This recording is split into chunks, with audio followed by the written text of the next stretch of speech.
The orc woman's body hit the wooden gate with a dull thud that echoed through the early morning stillness, and Dalton Pierce dropped the bucket of grain he had been carrying to the chicken coop, his heart lurching into his throat at the sight of the collapsed figure sprawled in the dirt. He approached cautiously, years of military training making him scan the tree line for threats before he knelt beside the unconscious woman. She was an orc. That much was immediately clear from the green tone of her skin and the small tusks that protruded from her lower jaw. Her dark hair was matted with sweat and tangled with leaves and twigs, and her clothing, what little remained of it, was torn and stained with mud and dried blood. The sheer fabric that clung to her body looked like something from a nobleman's pleasure house, completely impractical for travel through the wilderness. Her feet were bare and bloody, cut to ribbons by rocks and thorns. Dalton glanced around again, this time looking for pursuers. An orc woman dressed like this, running through the forest until she collapsed from exhaustion, could only mean one thing. Someone owned her, and someone would be looking for her. His jaw tightened. He had left the army 5 years ago specifically to get away from the politics and ugliness of the world, to build something simple and honest on this plot of land at the edge of the frontier. The last thing he needed was trouble. The woman's chest rose and fell with shallow, labored breaths. Her skin was hot to the touch when he pressed the back of his hand to her forehead. Fever. He could see abrasions on her wrists and ankles, the telltale marks of shackles worn for too long. Dalton cursed under his breath. He could not leave her here to die. Whatever else she might be, she was a living being who had suffered, and his conscience would not allow him to turn away. He scooped her up carefully, surprised by how light she felt despite her muscular build. She was tall for a woman, nearly matching his own height, but exhaustion and likely starvation had left her almost gaunt. Her head lolled against his shoulder as he carried her toward the farmhouse, and he caught the scent of wood smoke and something earthier, like pine needles and rain. Inside the house, he laid her on his own bed, the only proper sleeping place in the small 2-room structure. He had built this house himself, log by log, and it was sparse but sturdy. The bedroom held only the bed, a chest for his clothes, and a small table with a water basin. He fetched clean water and cloth, then hesitated. The torn garments she wore needed to be removed if he was going to properly treat her injuries, but the thought made him deeply uncomfortable. He settled for cutting away the worst of the ruined fabric and covering her with a sheet before he began cleaning the cuts on her feet and the abrasions on her wrists and ankles. She did not wake during his ministrations, which worried him. He managed to get a little water between her lips, but most of it dribbled down her chin. When he had done all he could, he sat back and studied her face. She was younger than he had first thought, perhaps in her early 20s. Her features were strong and angular, with high cheekbones and a straight nose. The tusks that curved up from her lower jaw were small and almost delicate, not like the massive tusks he had seen on orc warriors during the border conflicts. Her ears were pointed and slightly larger than a human's, pierced multiple times with empty holes where jewelry had once been. Even unconscious and filthy, there was something striking about her, something that made his chest feel tight in a way he did not want to examine too closely. Dalton stood and returned to the main room, which served as both kitchen and living space. He started a fire in the hearth and put water on to boil for broth. If she woke, she would need something gentle on her stomach. The day passed slowly. He checked on her every hour, changing the cloth on her forehead when it grew too warm, trying again to get her to drink. The fever seemed to be breaking by evening, and her breathing had deepened into something more like true sleep than unconsciousness. He spent the night in his chair by the fire, dozing fitfully. Every sound from the bedroom brought him alert, but she remained quiet. Dawn was just beginning to lighten the sky when he heard a sharp gasp from the bedroom, followed by a thud and a pained grunt. He was on his feet and through the door in seconds. The orc woman had fallen out of bed and was trying to drag herself toward the window, the sheet tangled around her legs. When she saw him, she froze, her eyes wide with terror. They were amber-colored, he noticed, like honey held up to sunlight. "Easy," he said, keeping his voice low and calm, the same tone he would use with a spooked horse. "You are safe. You collapsed at my gate yesterday morning. I brought you inside." She stared at him, her chest heaving with panicked breaths. Her gaze darted around the room, taking in the simple furnishings, the clean bandages on her feet, the pitcher of water on the bedside table. "Where is he?" Her voice was hoarse, barely more than a whisper.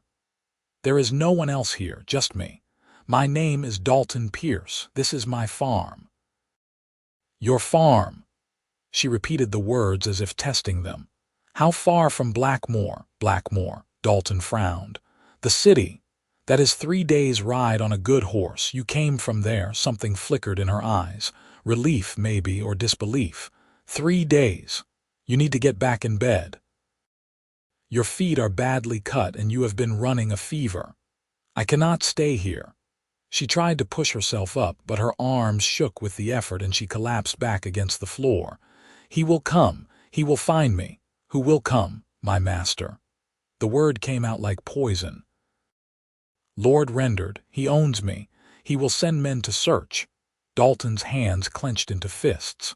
"No one owns another person." She laughed, a bitter, broken sound. "Tell that to the laws of the realm. Tell that to the slave markets in every major city. Tell that to the orcs who are captured and sold like cattle." He had no response to that. He had seen those markets, had walked past them with his eyes averted because looking meant acknowledging, and acknowledging meant feeling complicit. It was easier to pretend they did not exist when you were just a soldier following orders. "You ran for 3 days," he said instead. "On foot, through the forest." "I had to. It was the only chance I would ever have." She closed her eyes. "He was taking me north to his summer estate. The carriage broke a wheel on a bad road, and they had to stop for repairs. I was locked in, but the accident had damaged the door. I kicked it open and ran while they were arguing about whether to continue or turn back." Her eyes opened again, fixing on him with an intensity that made his breath catch. "I ran through the night and all the next day. I barely remember the second night. The third day I just kept moving. I knew if I stopped I would never get up again. That took incredible strength." "No. It took desperation. Strength would have been fighting back years ago. I was a coward for too long." Dalton crossed to her and crouched down. "Let me help you back to bed." She flinched when he reached for her, then forced herself to be still. He could see the effort it cost her to allow his touch. He lifted her carefully and settled her back onto the mattress, arranging the pillows behind her back so she could sit up. "What is your name?" he asked. She hesitated, as if even that small piece of information was dangerous to share. "Grisha. Grisha. That is a good name." He poured water into a cup and handed it to her.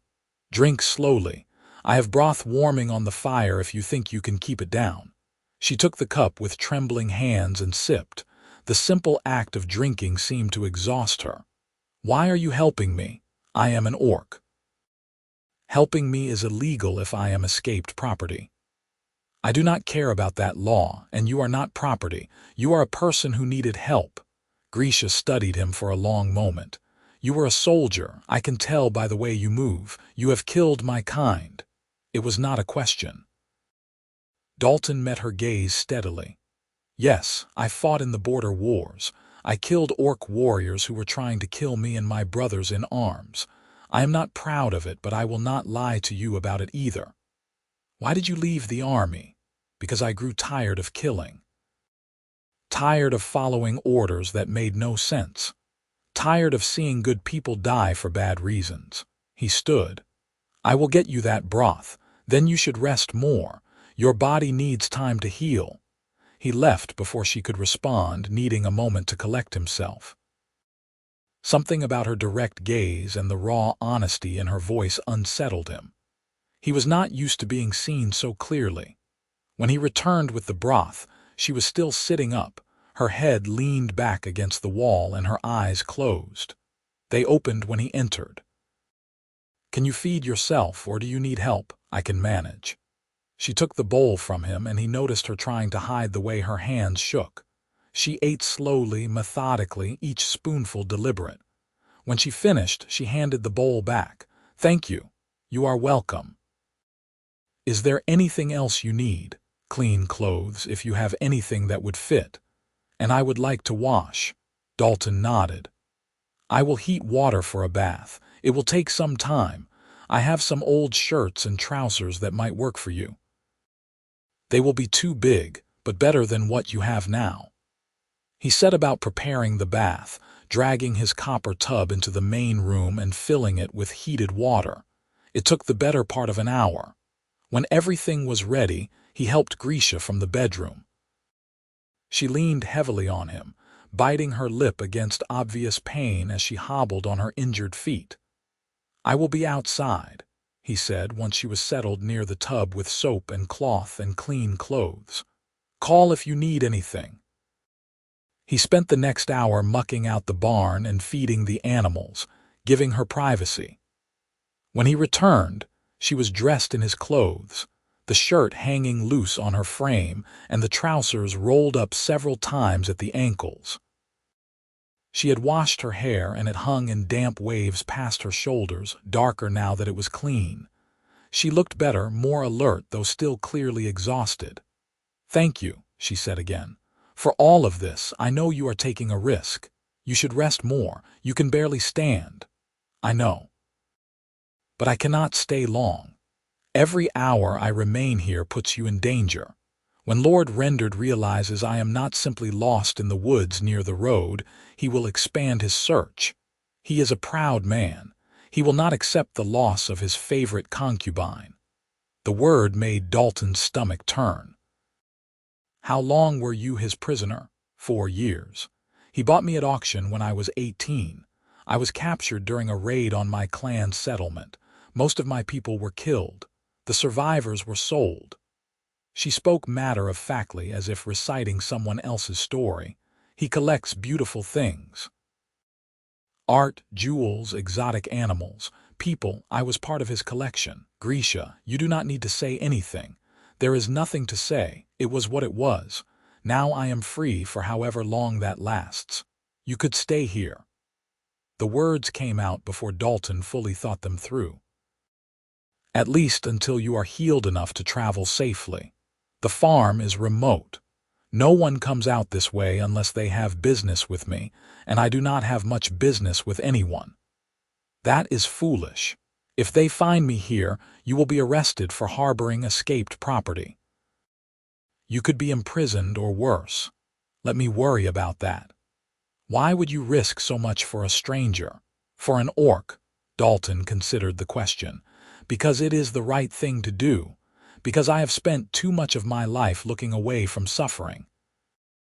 Because you deserve a chance at a real life." Grisha's amber eyes shimmered. "You do not even know me. Then stay and I will get to know you." She looked away, blinking rapidly. "You are either very brave or very stupid. Probably a bit of both." That startled a small laugh from her, quickly stifled. "I do not even remember how to laugh properly anymore." "Then maybe it is time you learned again." Over the next few days, Grisha slowly regained her strength. Her feet began to heal and the fever did not return. She slept most of the first 2 days, waking only to eat and drink before falling back into exhausted slumber. Dalton continued his farm work, checking on her regularly but otherwise leaving her to recover in peace. On the 3rd day, he found her standing in the main room when he came in from the morning chores. She was looking at the few possessions he kept on the mantel above the fireplace. A carved wooden horse, a gift from his youngest brother before Dalton left for the army. A smooth river stone he had picked up on the day he first saw this land and decided to make it his own. A single medal from his military service, the one that meant something because it had been earned saving lives rather than taking them. "You live very simply," she observed. "I do not need much." "It is peaceful here." She turned to face him. "I can see why you chose this place. After years of war, peace seemed like the greatest luxury imaginable." Yes, she understood that in a way most people could not. "I would like to help with the work. I cannot simply lie in bed all day. It makes me feel useless. You are still healing." "I am well enough for light tasks. Please, I need to do something." Dalton studied her determined expression and nodded. "All right, but nothing that requires you to be on your feet too much, and you tell me if you need to stop." She smiled then, a real smile that softened her features and made her eyes light up. "I promise." They fell into an easy routine. Grisha helped with indoor tasks at first, preparing meals and mending his worn clothes and organizing the cluttered shelves. She had clever hands and a meticulous nature, and she seemed to take genuine pleasure in bringing order to his bachelor chaos. As her feet healed, she ventured outside, helping in the garden and feeding the chickens. The animals seemed to like her.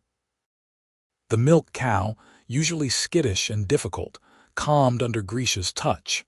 The chickens followed her around the yard like she was their mother hen. "You are good with them," Dalton remarked one morning, watching her scatter feed. "Animals do not judge. They do not care that I am an orc. They only care whether I am kind to them. People should learn from animals then." She glanced at him. "Some people do. You did." They talked while they worked, small conversations at first, but gradually deeper.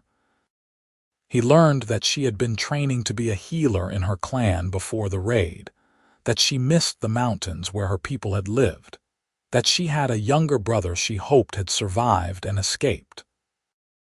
She learned that he had been the middle of 5 brothers, that his parents had died of fever when he was 16, that he had joined the army because it was the only way to keep food in his belly, that he had nightmares sometimes about the war, that he had not been with a woman since he left the military, too focused on building his farm and finding his own peace. That last had slipped out unintentionally, and he had felt his face heat with embarrassment, but Grisha only nodded with understanding. "After 4 years of being touched whenever he wanted, however he wanted, I do not think I could stand to be with anyone," she had said quietly. "The thought of it makes my skin crawl. That is different. That was not your choice." "No, it was not." She had returned to her weeding with fierce concentration, and he had not pushed further. A week passed, then 2. The routine became comfortable, familiar. Dalton found himself looking forward to seeing her each morning, to the quiet companionship of working side by side. She rarely smiled, but when she did, it felt like a gift. She had a sharp wit that caught him off guard sometimes, making him laugh at unexpected moments. He tried not to think about how attractive he found her, how his eyes followed her as she moved around the farm, how his chest tightened when she stood close to him to look at something he was repairing or building. She was a guest under his protection, a woman recovering from trauma. These feelings were inappropriate, unwelcome, but they persisted anyway, growing stronger with each passing day. 3 weeks after Grisha arrived, Dalton went into the nearest town for supplies. It was a 4-hour ride each way, and he left before dawn to make the trip in 1 day. He did not like leaving Grisha alone, but she assured him she would be fine. "I have been caring for myself for a long time," she pointed out. "I can manage 1 day." The town was called Millbrook, a small settlement of perhaps 200 souls. Dalton did not come often, preferring to be self-sufficient when possible, but he needed things he could not make or grow himself. Salt, sugar, nails, fabric for clothes. He was loading his purchases onto his horse when he heard the conversation at the next hitching post. "Heard Lord Rendard is still searching for that missing orc whore of his," one man said to another, offering a hefty reward for information leading to her recovery. Dalton's blood ran cold. He forced himself to continue securing his supplies as if he had heard nothing of interest. "How much?" The second man asked. 500 gold pieces. Can you imagine, for a runaway orc, must have been something special. More money than I will see in my lifetime. You think she is still alive? It has been weeks. If she is, someone will find her eventually. That kind of money will loosen a lot of tongues. Dalton finished loading his horse and swung into the saddle, careful to keep his expression neutral. 500 gold pieces. That was enough money to change a person's entire life. Enough to tempt even honest people into betrayal. He rode home faster than was strictly safe, his mind racing. They could not stay here. It was only a matter of time before someone came looking, and when they did, his remote farm would not be remote enough to hide them. Grisha was in the garden when he arrived, and she knew immediately that something was wrong. He told her about the conversation he had overheard. 500 gold pieces, she repeated, her face draining of color. He really does not want to let me go. We need to leave. Go somewhere safer. Where would be safer? He has resources across the entire kingdom, and now that there is a reward, people everywhere will be watching for an orc woman traveling with a human man. Then we go to the borderlands, orc territory. Your people would take you in. Grisha shook her head.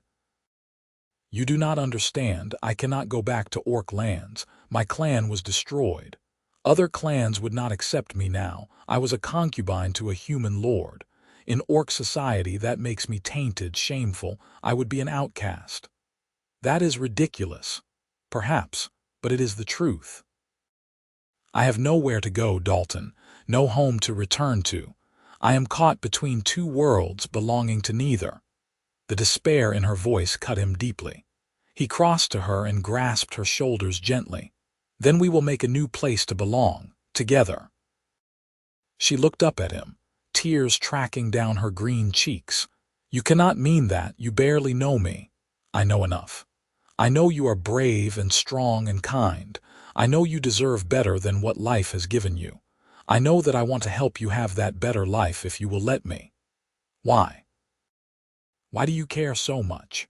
The question hung between them, heavy with unspoken implications. Dalton realized he was standing very close to her, close enough to see the flecks of gold in her amber eyes, close enough to smell the herbs she had been harvesting on her hands. Because I am falling in love with you, he said, the words escaping before he could stop them. I know I should not. I know you have been through hell, and the last thing you need is someone complicating your life with feelings, but I cannot help it. These past weeks with you have been the happiest I have been in years. You make me laugh. You make me think. You make me want to be better than I am. And I will understand if you do not feel the same, if you can never feel the same after what you have endured. But I needed you to know the truth. Grisha stared at him, her lips parted in surprise. For a long moment she did not speak, and Dalton felt his heart hammering against his ribs, certain he had ruined everything. Then she reached up and touched his face, her fingers tentative, as if she was not quite sure he was real. I am afraid, she whispered. I am afraid to trust this, afraid to believe that someone could want me for reasons that do not involve using me. I would never use you. I swear that on everything I hold sacred. I want to believe you. I do believe you, but I am also terrified. We can go slowly as you need. I will never push you for anything you are not ready to give. And if I am never ready, if I am too broken to ever be with someone that way, then we will be companions, friends. Whatever you can give is enough. A tear slipped down her cheek and he wiped it away with his thumb. She leaned into his touch, her eyes closing. "I think I am falling in love with you too," she said, so quietly he almost missed it. "I did not think I was capable of feeling this way anymore, but when you look at me, I feel seen. When you talk to me, I feel valued. When you are near me, I feel safe. I do not know if that is love, but it is something precious, something I thought I had lost forever." "It is enough," he assured her. "More than enough." They stood like that for a while, forehead to forehead, breathing together. It was not a kiss, not even close, but it felt intimate in a way that made Dalton's chest ache with tenderness. When they finally stepped apart, Grisha wiped her eyes and squared her shoulders. "What do we do now?" "We prepare. If someone comes looking, we need to be ready. I will not let them take you. I will fight if I have to. I do not want you to die for me. And I do not want to live in a world where I stood by and let them drag you back into slavery. So we will be smart, and we will be careful, and we will hope it does not come to that." They spent the next few days preparing. Dalton moved Grisha's things to the root cellar, creating a hidden space behind the shelves where she could hide if needed. He oiled his old military sword and made sure his bow was in good working order. He hated preparing for violence after working so hard to leave it behind, but he would do whatever was necessary to protect her. Grisha seemed calmer after their conversation, as if having feelings acknowledged made them less terrifying. She still kept a certain careful distance, not quite ready for more physical affection, but she smiled more often. Sometimes he caught her watching him with an expression that made warmth spread through his chest. 4 days after his trip to town, riders came. Dalton was in the barn when he heard the horses. He walked out to see 3 men on horseback stopping in front of his house. They wore the livery of a noble house, dark blue with silver trim. Guards or soldiers, well armed and alert. "Can I help you, gentlemen?" Dalton called out, keeping his voice friendly and his hands visible. The leader, a man with a scarred face and cold eyes, looked him over. "We are searching for escaped property belonging to Lord Rendard. An orc woman, green skin, about 22 years of age. Have you seen anyone matching that description?" "Can't say that I have. I do not get many visitors out here. We have reason to believe she may have passed through this area. We are checking all the farms and homesteads within a 3-day radius of where she was last seen." "Well, you are welcome to look around if you like, but I have not seen any orcs, just me and my animals out here." The scarred man dismounted and the other 2 followed suit. "We will take that look if you do not mind." Dalton's jaw tightened, but he nodded. "Be my guest." He followed them as they searched, his heart pounding. They checked the barn, the chicken coop, the garden shed. They entered his house, tracking mud across his clean floors, poking through his belongings. Dalton watched them rifle through the chest at the foot of his bed, saw one of them pick up the carved horse from the mantel and examine it before setting it back. They did not check the root cellar. Why would they? It was just a root cellar, a common feature of any farm, accessed through a small door in the floor of the pantry. They glanced at it, saw sacks of potatoes and onions, barrels of apples, and moved on. After 20 minutes, the searchers returned to their horses. "Seems like you are telling the truth," the scarred man said. "Apologies for the intrusion. No harm done. I hope you find what you are looking for." "Oh, we will. Lord Rendard always gets what he wants eventually." They mounted and rode off. Dalton waited until they were out of sight before he released the breath he had been holding. He walked to the house on shaking legs and opened the root cellar. Grisha was huddled in the hidden space, her face pale and her eyes wide. He helped her out and she collapsed against him, her whole body trembling. "They were right above me," she whispered. "I heard every word. I thought they would find me. I thought this was the end. You are safe. They did not find you, but they will come back, or others will come." We cannot live like this, always hiding, always afraid. I know, we need a permanent solution.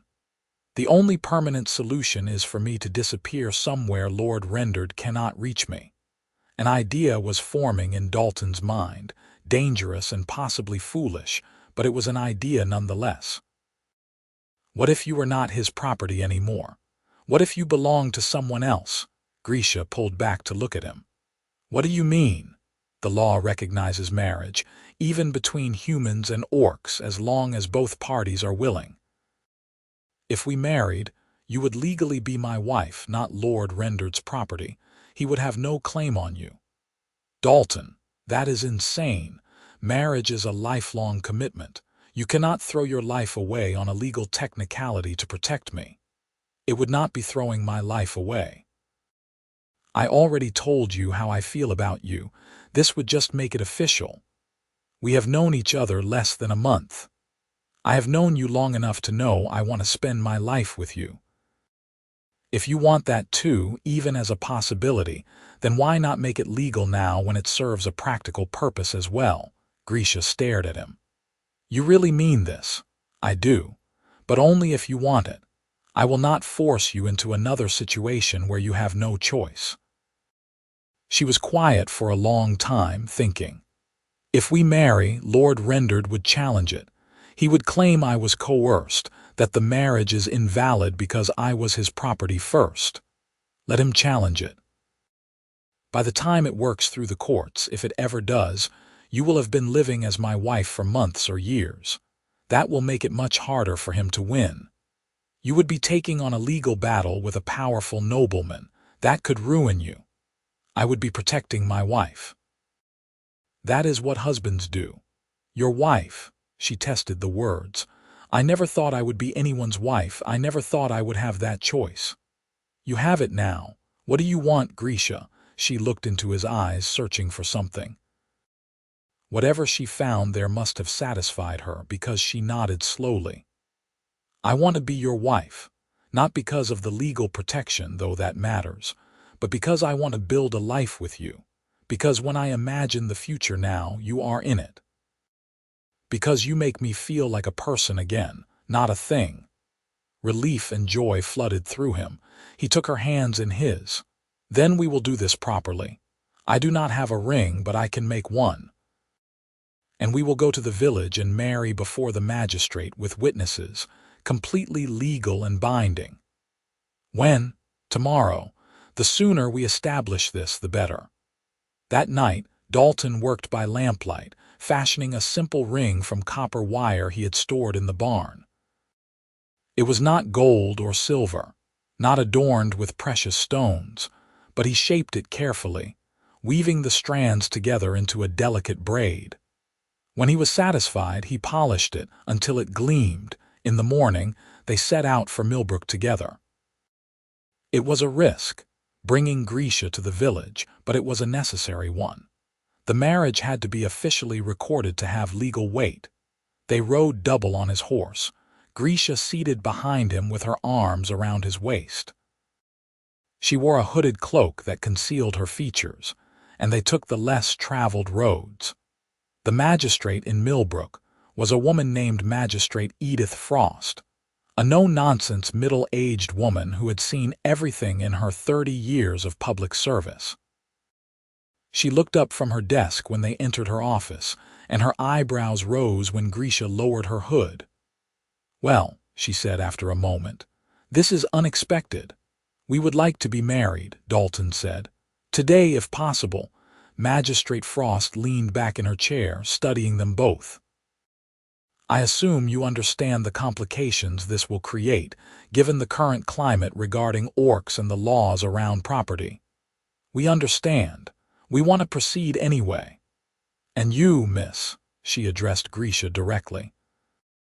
Do you enter into this marriage of your own free will without coercion or duress? I do, Grisha said firmly. Are you currently bound by any legal contracts or obligations that would prevent this marriage? Grisha hesitated. Dalton squeezed her hand. I was enslaved by Lord Rendered of Blackmore, she said. I escaped nearly a month ago. I do not recognize his ownership as legitimate or binding. Magistrate Frost nodded. For the record, I agree with your position, though many in the kingdom would not. However, marriage law is clear. A willing marriage between two adults supersedes property claims. If I perform this ceremony and register it properly, you will be legally Dalton Pierce's wife, and any challenge to that status would require Lord Rendard to prove the marriage invalid, which would be difficult. Then you will do it? Dalton asked. I will, but I want you both to understand what you are walking into. Lord Rendard is a powerful man with powerful friends. He will not take this lying down. You will face legal challenges, social censure, possibly even physical danger. We understand, they said in unison. Magistrate Frost smiled slightly. Very well then. Wait here. She left and returned with two witnesses, a clerk and a guard who worked in the building. The ceremony itself was brief and practical. Nothing like the elaborate weddings Dalton had attended for his brothers. Magistrate Frost asked the required questions, had them state their vows, and declared them married under the law. When it was done, Dalton slipped the copper ring onto Grisha's finger. It fit perfectly. You may kiss if you wish, Magistrate Frost said, though it is not required. Dalton looked at Grisha. She nodded, just barely. He leaned in and pressed his lips to hers, gentle and brief, their first kiss. Her lips were soft and warm, and the contact sent a thrill through him. When they parted, Grisha's eyes were bright. "Hello, husband," she said softly. "Hello, wife." They signed the register, and Magistrate Frost gave them a certificate of marriage. "File this somewhere safe," she advised. "You will likely need it." As they left the office, the clerk who had served as witness followed them out. He was a young man, barely 20, with nervous energy. "Sir, Mrs. I just wanted to say congratulations, and to warn you. My cousin works as a guard for Lord Rendard. He was here a few days ago as part of the search party. If they come back and hear about this marriage, they will report it immediately." "We appreciate the warning," Dalton said. "I think what you are doing is brave. Not everyone agrees with the slave trade, you know. Some of us think it is wrong, even if we cannot speak up about it." Grisha touched the young man's arm. "Thank you for telling us, and thank you for being a witness." He flushed. "It was an honor." They rode home quickly, both of them quiet, processing what had just happened. They were married now, bound together legally and, at least for Dalton, emotionally. The reality of it was still sinking in. Back at the farm, Grisha removed her cloak and walked to the mirror that hung by the door. She looked at herself, then at the ring on her finger. "I am someone's wife," she said, wonder in her voice. "I am your wife. How does it feel? Strange, terrifying, wonderful?" She turned to face him. "I know this marriage started as a practical measure, but I want you to know I meant my vows. I will honor them, as will I. What do we do now?" Dalton considered. "Now we live our lives. We work the farm. We build our home. We dare to be happy for however long we can. And when Lord Rendard's people come back, we show them the marriage certificate and tell them to leave our property. You make it sound so simple." "It probably will not be simple, but we will face it together." That night, they sat together by the fire after dinner, closer than they had ever sat before. Grisha's head rested on Dalton's shoulder and his arm was around her waist. It was comfortable, peaceful. "Tell me about your family," Grisha said. "Your brothers. You never talk about them much." "There is not much to tell. We were all raised hard after our parents died. Damon, the oldest, tried to keep us together, but it was difficult. Devon and Dustin, the twins, hired themselves out to a merchant. Douglas, the youngest, went to apprentice with a blacksmith. I joined the army. We scattered to survive. I have not seen any of them in years. You miss them, sometimes. But we were never that close, even as children. Too much struggle, not enough softness. What about your family?" Grisha was quiet for a moment.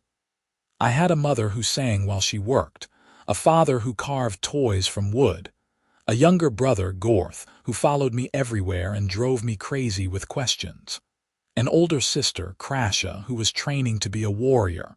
We were happy before the raid. Poor, always working, but happy. I am sorry you lost them. I hope some of them survived. I like to imagine that Gorth made it out, that he is living with another clan somewhere, that he has grown into a good man. I will probably never know the truth. Maybe someday you can search for him. Maybe, when it is safe, when we are not running anymore. They sat in comfortable silence until the fire burned low. When it was time for bed, they faced the awkward question of sleeping arrangements. They had shared the house for weeks, but Dalton had always slept in the main room while Grisha took the bedroom. Now they were married. I can continue to sleep out here, Dalton offered. There is no pressure to share a bed. Grisha bit her lip. I would like to try sharing, just sleeping. If I cannot manage it, I will tell you. Of course. They prepared for bed in self-conscious silence. Dalton changed into his sleep clothes while Grisha was in the bedroom, then joined her. She was already under the covers, wearing one of his large shirts that she had claimed as a nightgown. He lay down beside her, leaving space between them. For a while they both stared at the ceiling, acutely aware of each other. "This is strange," Grisha finally said. "Very strange. But not bad. No, not bad." She rolled onto her side to face him. "Can I ask you something? Anything?" "Earlier when we kissed, what did you feel?" Dalton turned his head to look at her. "Honestly, I felt like my heart might burst. It was brief and chaste and the most meaningful kiss I have ever had. I felt afraid, but also curious, and maybe a little hopeful. I did not hate it, which is more than I expected. That is a good start. Will you be patient with me while I figure out how to be close to someone without fear? I will be as patient as you need.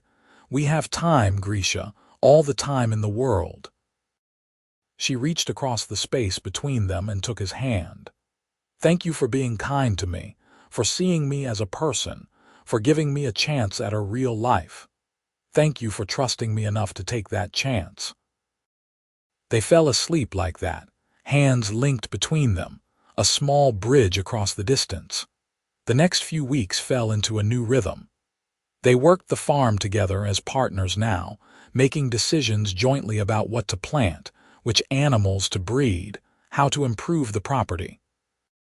Grisha proved to have a good head for planning and organization.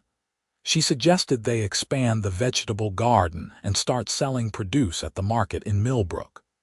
She showed Dalton more efficient ways to preserve food for the winter. She had a knack for herbal remedies, a remnant of her healer training, and she started cultivating a medicinal garden.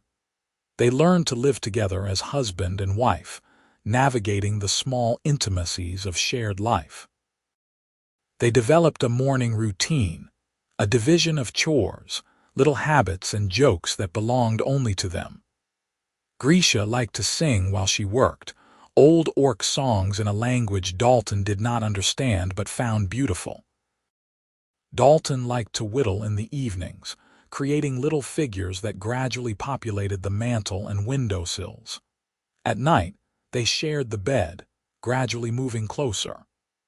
After the first week, Grisha fell asleep with her head on Dalton's chest. After the second week, he held her while she slept, his arms wrapped around her. She had nightmares sometimes, waking with a gasp and a choked cry. He learned to soothe her, murmuring reassurances until she calmed and drifted back to sleep. They kissed more often, brief touches of lips that grew gradually longer, deeper. Dalton never pushed, always let Grisha set the pace. She seemed to appreciate that, growing bolder in small increments. One evening, about 6 weeks after their marriage, Grisha was helping Dalton repair a fence when a thought occurred to her. "We should have a celebration," she said suddenly. "A celebration for our marriage. We never had a wedding feast or any kind of party. I know we were in a hurry and it was not that kind of ceremony, but I would like to mark it somehow, even if it is just the two of us." Dalton smiled. "I think that is a wonderful idea.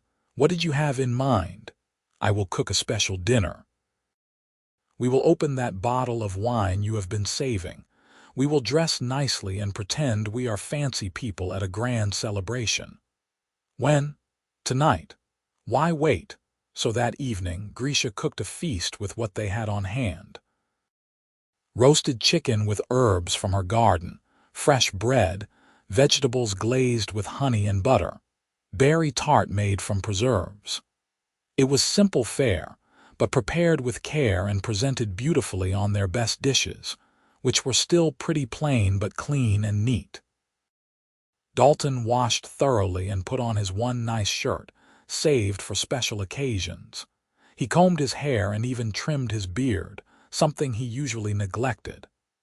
When he emerged from the bedroom, Grisha was waiting. She had transformed herself. She wore a dress that Dalton had bought for her on his last trip to town, the first proper dress she had owned in years. It was simple green cotton, but it fit her well and brought out the color of her skin. She had braided her dark hair and woven wildflowers into it. She looked beautiful. "Wow," Dalton said, speechless. Grisha looked shy. "Is it too much?" "It is perfect. You are perfect." They sat down to dinner and Dalton poured the wine, a nice vintage he had been given as payment by a customer years ago and never found the right occasion to open, until now. "To us," he said, raising his glass. "To us," Grisha echoed. The meal was delicious and the company was even better. They talked and laughed, telling stories from before they met, sharing dreams about the future. The wine loosened their tongues and warmed their blood. When dinner was finished and the dishes were cleared, Dalton held out his hand. "Dance with me." "There is no music." "Then we will make our own." He hummed a tune, something his mother used to sing, and pulled Grisha close. They swayed together in the small space between the table and the hearth, not really dancing so much as moving together, their bodies learning the shape of each other. Grisha looked up at him, her amber eyes reflecting the firelight. "I love you," she said. "I do not think I have said that clearly yet, but I do. I love you, Dalton Pierce." His heart felt too big for his chest. "I love you too, so much it scares me sometimes." "I am not scared anymore. I was for so long, but when I am with you, I feel brave." She kissed him then, and it was different from their previous kisses. There was heat in it, desire carefully held in check but undeniably present. When they broke apart, they were both breathing hard. "Grisha," Dalton said, his voice rough, "we do not have to, I know, but I want to. I want to be with you fully as a wife to a husband. I am ready. If you are you sure? I do not want you to force yourself because you think I expect it. I am not forcing myself. I am choosing this, choosing you, choosing to reclaim this part of myself on my own terms." He searched her face and saw only certainty there. "Then yes, I am ready too." They moved to the bedroom together, and what happened there was private, sacred, only theirs. It was tender and slow, with Dalton constantly checking that Grisha was all right, that she wanted to continue. There were moments when she tensed, memories intruding, but she breathed through them and chose to stay present. It was not perfect, but it was real and it was theirs, and it was an act of healing as much as an act of love. Afterward, they lay tangled together, sweaty and content. Grisha's head was on Dalton's chest, and his fingers traced idle patterns on her shoulder. "Thank you," she whispered. "For what? For being patient, for making me feel safe enough to try. Thank you for trusting me." They drifted into sleep, deeply connected in every way now, truly husband and wife in fact as well as law. The next morning they woke to the sound of horses.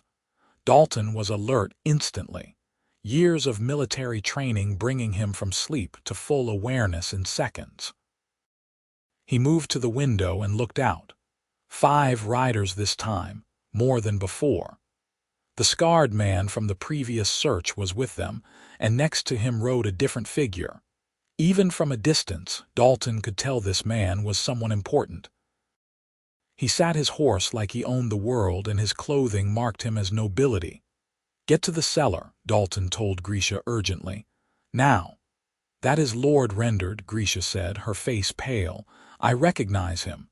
"Then definitely get to the cellar. I will handle this." "Dalton, trust me. Go." She went, disappearing into the hidden space.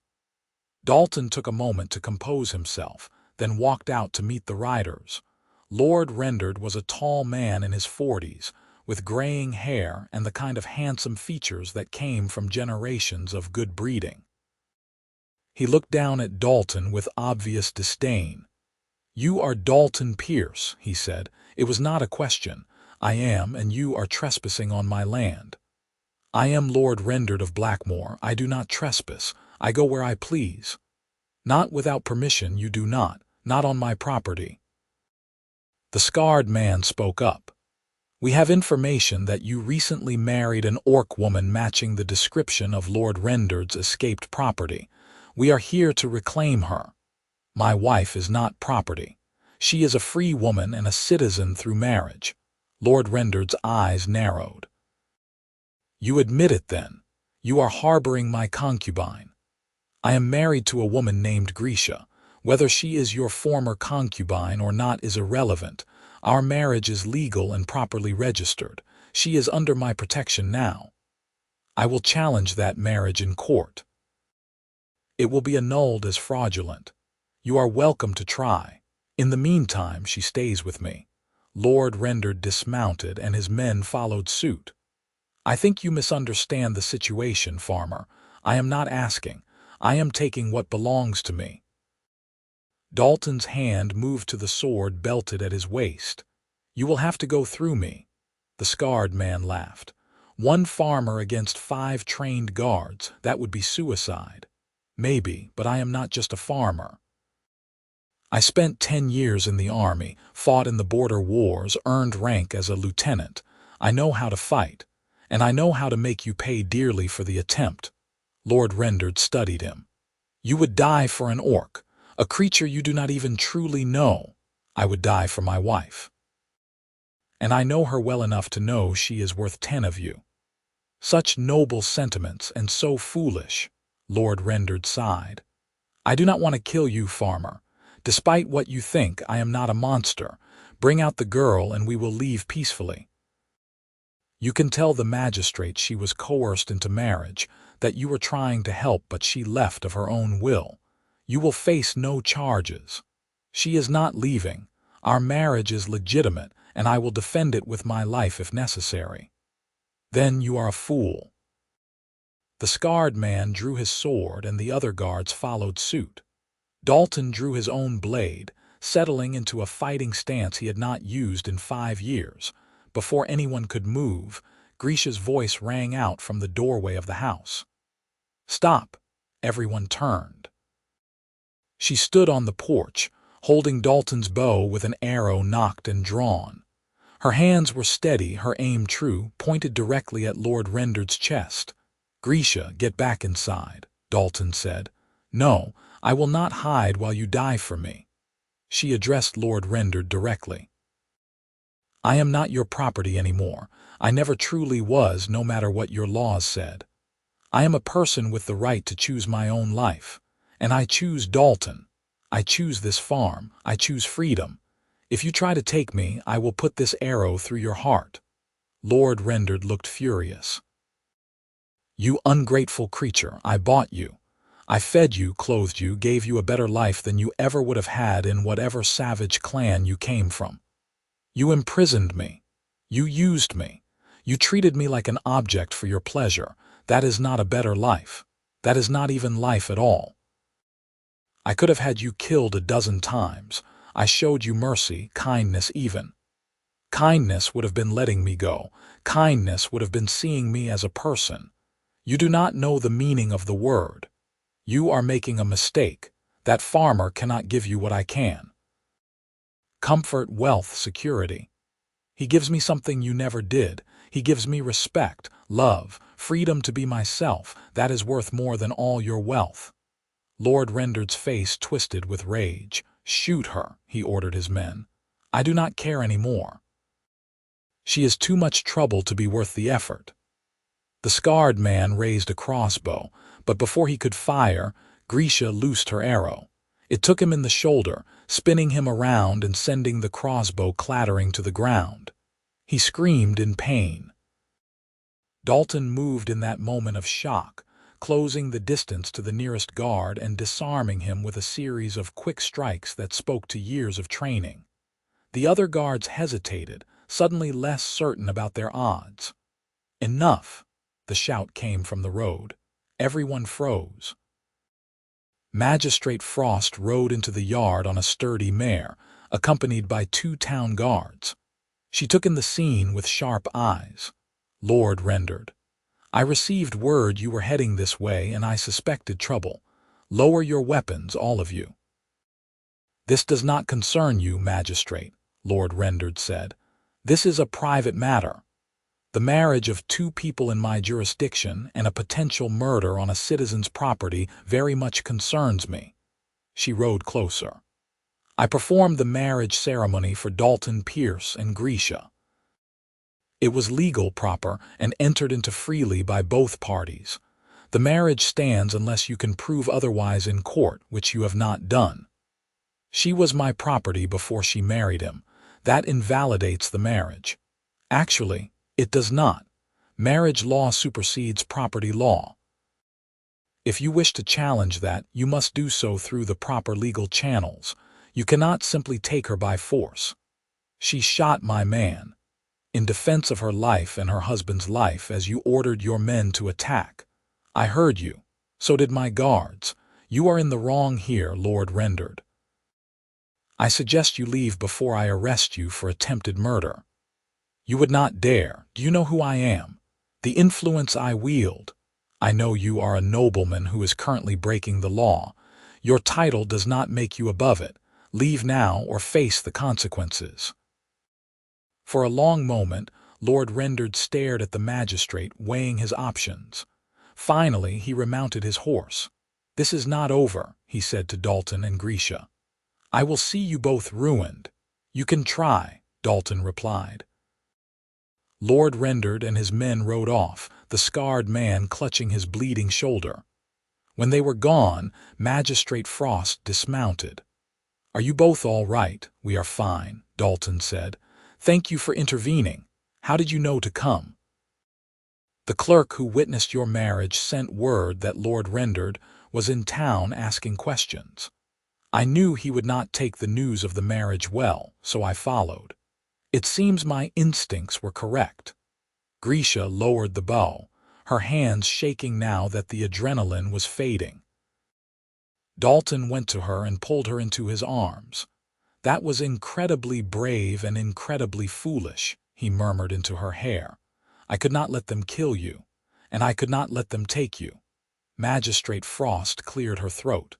"I should warn you, Lord Rendered meant what he said. He will challenge this marriage legally, and he has the resources to drag it out for years. You will face significant obstacles." "We will face them together," Grisha said. "I believe you will. For what it is worth, I think you are both doing something important. Challenging unjust laws, showing that love can cross boundaries that society says should not be crossed. It matters." "Thank you," Dalton said, "for everything." After the magistrate left, Dalton and Grisha went back inside.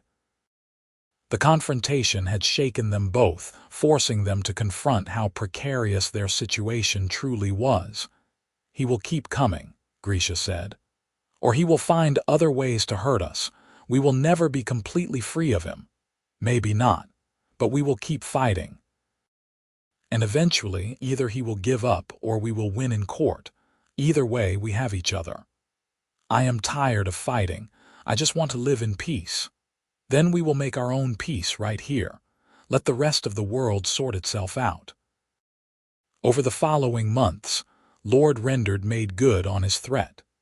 He filed legal challenges to the marriage, claiming coercion and fraud.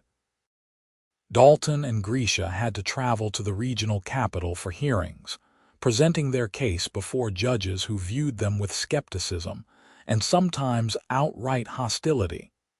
It was expensive and exhausting, but they persevered. Magistrate Frost testified on their behalf, as did the clerk who had witnessed their marriage. Slowly, they built a case that the marriage was legitimate. During this time, life on the farm continued.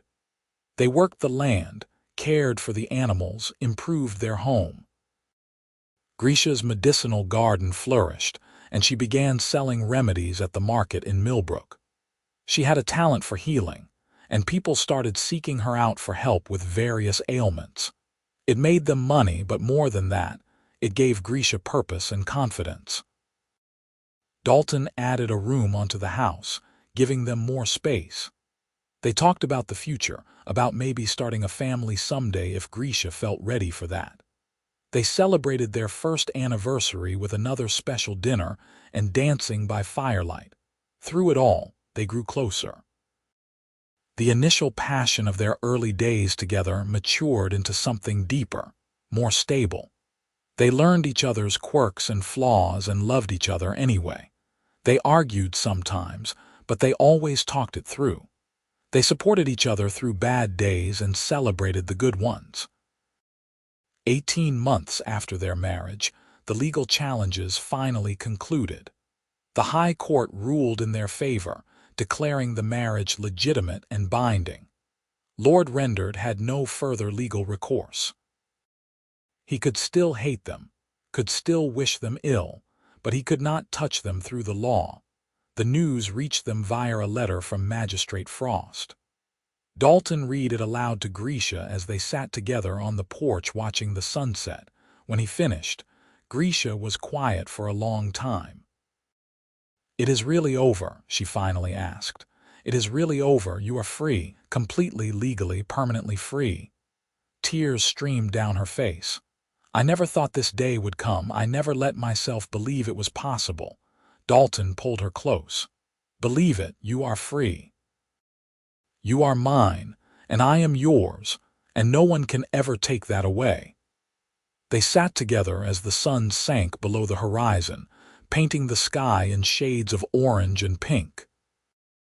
The farm stretched out around them, their land, their home, built with their own hands and defended against those who would take it from them. "What do we do now?" Grisha asked. Now we live, we love, we build the life we have been fighting for. Just that simple, just that simple." And for them, it was. As the months turned into years, Dalton and Grisha's farm became known throughout the region as a place of healing and hope. Grisha's reputation as a healer grew, and people traveled from far away to seek her help. She never turned anyone away, regardless of their ability to pay or their species. Orcs and humans alike came to her, and she treated all of them with the same care and respect. Dalton's farm prospered under their joint management. He expanded his livestock and improved the quality of his crops. They hired help during harvest season, providing work for those who needed it. They became respected members of the community, though there were still those who disapproved of their mixed marriage. But those voices grew quieter over time as people saw the genuine love and partnership between them. 3 years after their marriage, Grisha came to Dalton with news. She was pregnant. The revelation terrified and thrilled them both. A child, part human and part orc, would face challenges in a world that still viewed such unions with suspicion. But they were determined to give their child a life filled with love and acceptance. Their daughter was born in the spring, delivered by Grisha herself with Dalton's assistance. She had green-tinged skin, lighter than Grisha's but definitely not human, and tiny tusks that would grow as she aged. Her ears were pointed like her mother's, and she had her father's brown eyes. They named her Thora, which meant thunder in the old orc tongue, because her cry was as powerful as a storm. Thora grew up surrounded by love. She learned healing arts from her mother and farming from her father. She played in the fields and the forest, comfortable in both worlds. As she got older, she faced prejudice from some, but she also found friends and allies who saw her for who she was rather than what she was. Dalton and Grisha raised her to be proud of both her heritages, to take the best from each and forge her own path. They taught her to be strong but kind, to stand up for what was right, to never let anyone make her feel less than she was. Other children followed. A son, then another daughter, each unique, each loved fiercely. The house expanded to accommodate the growing family, and the farm thrived under their care. Years passed. Dalton's hair turned gray, and lines appeared at the corners of Grisha's eyes. Their children grew and eventually left to make their own ways in the world, though they returned often for visits. Thora became a renowned healer like her mother, working in a clinic in the capital and pushing for reforms to the slave trade laws. Their son became a farmer, taking over a portion of their land. Their youngest daughter joined the army, rising through the ranks to a position of leadership, using her influence to advocate for better treatment of orcs. Dalton and Grisha watched their children succeed and felt immense pride. They had built something lasting, something meaningful. Not just a farm, not just a family, but a legacy of love crossing boundaries and changing minds. One evening, 25 years after the day Grisha collapsed at Dalton's gate, they sat together on that same porch watching another sunset. Their hands were clasped, fingers intertwined. The copper ring Dalton had made was worn thin now, but Grisha still wore it. "You ever regret it?" Dalton asked. "The choice you made that day to stay, to marry me, to build this life?" Grisha smiled, the expression lighting up her face in a way that still made Dalton's heart skip. "Not for a single moment. Every day with you has been a gift. Every challenge we faced together. Every joy we experienced, we shared. You gave me back my life, my freedom, my ability to love. How could I ever regret that? I feel the same. You made me believe in something bigger than myself. You taught me that love is stronger than hate, that kindness matters, that one person can make a difference. We made a difference together. Yes, together." They sat in comfortable silence as the stars began to appear in the darkening sky. The farm was quiet around them, peaceful in a way that came from years of hard work and dedication. In the distance, they could hear the lowing of cattle and the chirping of crickets.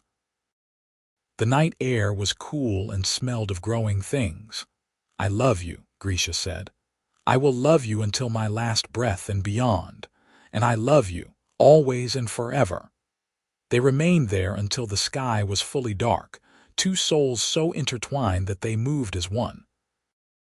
The orc concubine who had escaped her master, and the farmer who had given her shelter, had become partners, lovers, parents, and examples to a world that desperately needed to see that love could transcend all boundaries. Their story was not a fairy tale. It had been hard won, fought for every step of the way. But it was real, and it was theirs, and it was beautiful in its imperfection. And as they finally stood and went inside their home, hands still clasped, they carried with them the knowledge that they had lived well, loved deeply, and left the world a little better than they found it. That was enough. More than enough. It was everything.